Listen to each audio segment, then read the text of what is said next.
All right, welcome back to the deep dive.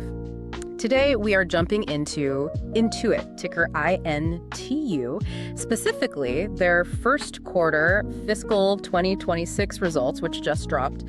And the market's reaction was, let's just say, not subtle. Oh, that's putting it mildly. The stock traded at what, twice its normal volume after the release? Double, yeah. That's not just a bit of excitement. That signals some real institutional conviction. This wasn't just, a routine beat. This was management stepping up and saying, our AI platform strategy is working, and here are the numbers to prove it.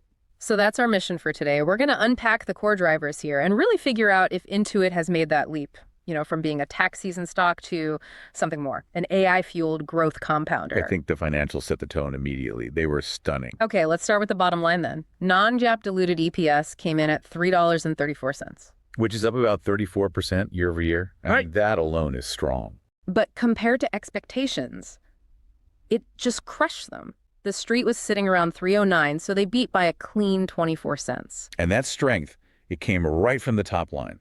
Total revenue hit $3.885 billion. An 18% increase year over year. Right. And that beat consensus by about $130 million. So the demand for their whole ecosystem is just it's incredibly robust. But the number that I think really tells the story, it's not just revenue or EPS, it's the efficiency. It's leverage, yeah. Non-GAAP operating income grew 32%, and that led to this huge margin expansion. We're talking 340 basis points.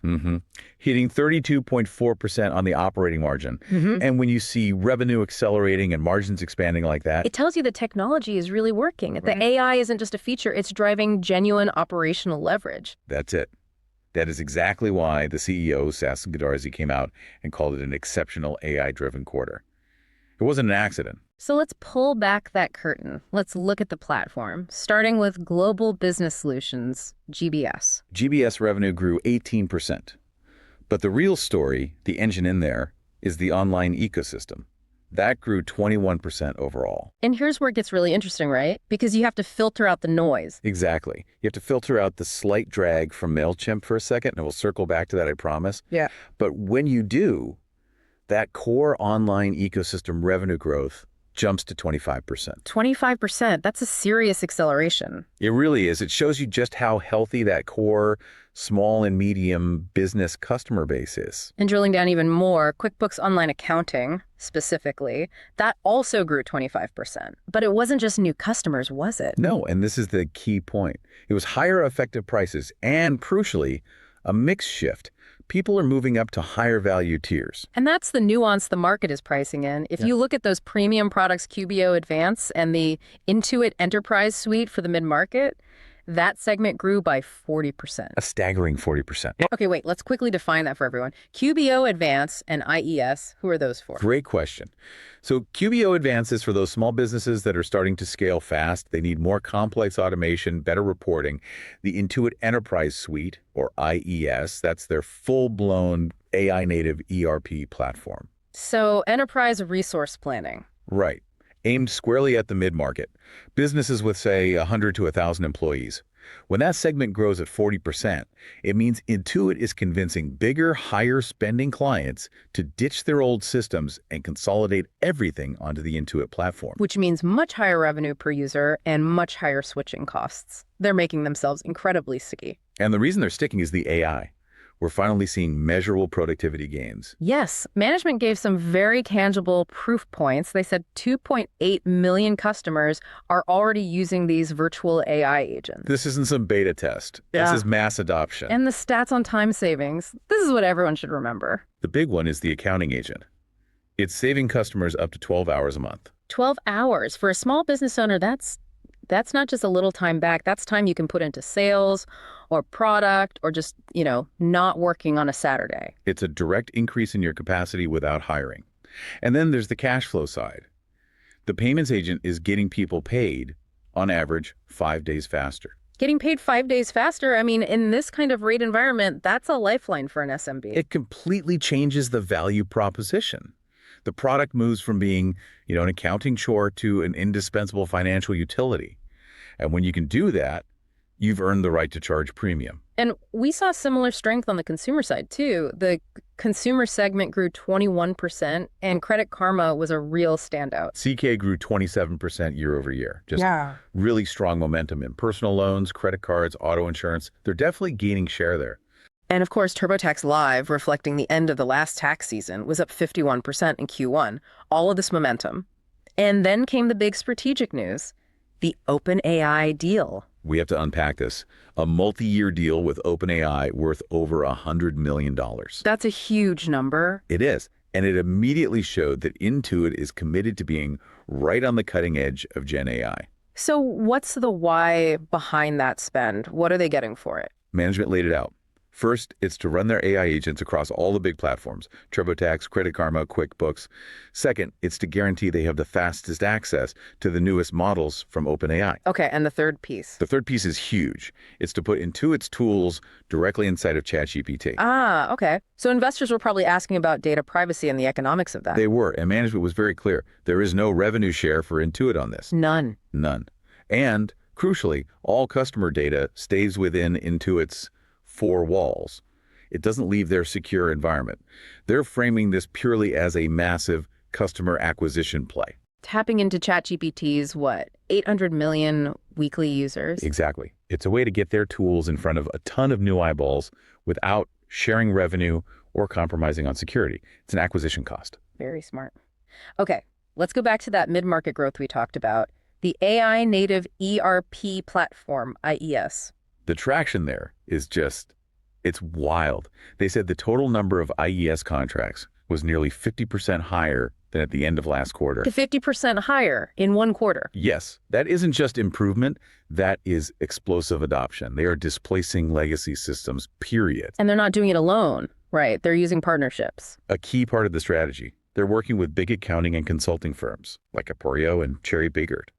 The accountants are the trusted advisors. So if they recommend Intuit's new stack, the client listens. So with this huge beat and these big strategic moves, management felt confident enough to do something pretty important. They reaffirmed their full-year guidance for fiscal 2026. Which, after a beat this big, is a really strong signal of confidence. It is. They locked in full-year revenue at around $21 billion, give or take, which is 12 to 13% growth. And non-GAAP EPS reaffirmed at $23, roughly, for 14 to 15% growth. And the guidance for Q2 is also strong, 14 to 15% revenue growth expected. It shows this isn't a one-off quarter. Right. Now, we do have to talk about the one, let's call it a yellow flag. Mailchimp. Mailchimp. The revenue was down slightly year over year. It's a known issue, but what's the plan? So management was direct about this. They are targeting a return to double-digit growth by the end of fiscal 26. And how do they get there? They're shifting Mailchimp upmarket. They're building out a dedicated mid-market sales team for it and spending more to integrate it deeply within QuickBooks. The goal is to make it a core part of the financial stack, not just a standalone marketing tool you bolt on. That makes sense. Let's shift to the bigger investor picture, capital returns. Very shareholder-friendly. They bought back $851 million of stock in Q1. And they hiked the dividend by 15%. A big hike. It all signals confidence. Yeah. And that confidence extends to their view of the macro environment. While you hear a lot of worry about the U.S. consumer, Intuit's internal data is actually pretty resilient. What did they say specifically? Aggregate profits and cash flows across their entire ecosystem are stable and actually trending up. And payroll hours worked are also up. So the small and mid-sized businesses that are the bread and butter, they seem to be doing okay. They do. Management's point is that their software is a must-have. You don't just, turn off your accounting system when things get tough.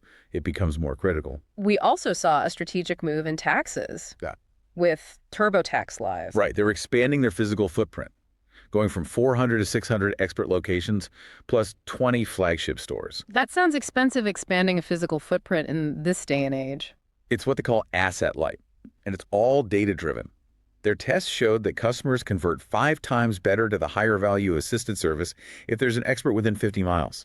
So it's a very tactical, surgical expansion to drive conversions in the most profitable segment. Precisely. It's a smart play. So the whole story is just overwhelmingly positive. AI is working, mid-market is accelerating, guidance is locked in. Which brings us to our final segment. Before we wrap, we always save a moment for a Well, a tactical trade idea based on the narrative we've confirmed. And here's the big reminder. This is purely for informational purposes, a thought experiment based on the data. This is not financial advice. Exactly. So given the massive confirmation of the AI strategy and that reaffirmed guidance, the market has basically de-risked the near term for Intuit.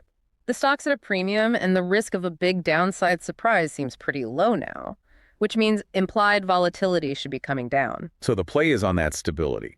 The trade idea here is to short the volatility, specifically by selling out-of-the-money put options.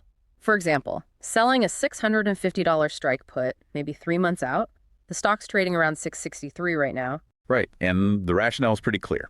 The downside protection, the puts, they lost over 90% of their value right after earnings. The fear just evaporated. You're betting that the floor they've established, combined with those AI metrics saving 12 hours a month, makes a big reversal really unlikely in the next 90 days. So you collect the premium as that volatility clock just ticks down. It's a pure bet on this durable, utility-like growth story they're building. Okay, wrapping this deep dive up, the two biggest takeaways for me. First, the huge non-GAAP beat, driven by that core online ecosystem hitting 25% growth without Mailchimp. That shows the underlying health. And second, for me, it's the tangible AI proof points. 2.8 million customers already using it, saving 12 hours, getting paid 5 days faster. Those are numbers that justify a premium price tag. And the whole thing was cemented by that big, splashy OpenAI partnership. So the provocative thought we want to leave you with is this. If Intuit's AI tools continue to automate work and improve cash flow this dramatically, how quickly do they move from being a software company to being an indispensable utility? A utility where they can charge a significant premium for guaranteed productivity. And what does that do to their valuation profile long term? Something to think about. That shift from software to utility is very, very real. Thank you for joining us for this deep dive into Intuit's Q1. And remember, this is for informational purposes only and not investment advice. We'll catch you on the next call.